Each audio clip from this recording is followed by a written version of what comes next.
Hello YouTube fans, my name is Leo, and welcome back to another video by the Supersonic Lion. In this video, I'll be discussing why a water park here in the state of New Jersey called Action Park was so dangerous when it existed. But before we continue, I really want to encourage you guys to hit that subscribe button and leave a like and a comment on this video, because that's going to show you people on YouTube that my channel has some very cool information like this. But anyways, let's get moving with the video.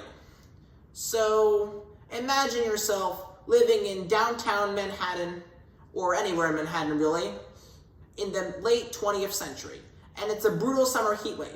So naturally you want to find some place to cool off. And what better place to do so than a water park? Because while you're at it, you can have fun riding your favorite water slides. And what better water park to go to than the famous Action Park? From Manhattan, it's only 1 hour ride by car to Vernon, New Jersey, where the park is located. What could go wrong? Except everything could. Because Action Park was famous, or should I say infamous, for the wrong reasons. Between 1978 when it opened and 1996 when it closed, it killed 6 people either directly or indirectly from its rides. But you may ask, how did so many people die in a short period of time from this one park? And this comes down to a few different factors. The first one being ride design. You see, most rides at amusement parks and water parks are professionally designed and follow the laws of physics and are from people who are professional engineers. Action Park was the exact opposite, because people built the slides as cheaply as possible without any regard whatsoever for human safety, because it didn't follow basic engineering and physics concepts. The best example to show just that was an enclosed water slide built in 1983 called the Cannibal Loop. It only existed for 1 month in 1985, but when it did, nobody really enjoyed it because of one big loop that you'll see in the picture that made the slide all the more dangerous. Because when in the loop, riders would accelerate up to 9 Gs, which is insane. That is 197 miles per hour, which is faster than the French TGV trains operate in France. People accelerating faster than a high-speed train is a recipe for danger. But that's only the start of the reasons why Action Park has had a terrible reputation.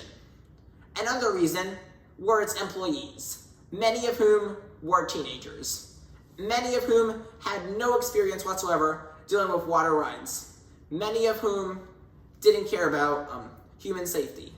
But one factor made all of this even worse: the fact that alcohol was allowed to be sold in Action Park, especially beer at many kiosks, which made many employees drunk while riding the water slides and made it harder for them to test out the water slides when they really needed to, which then further contributed to people having accidents in these rides when the drinking age was relaxed and many people got drunk.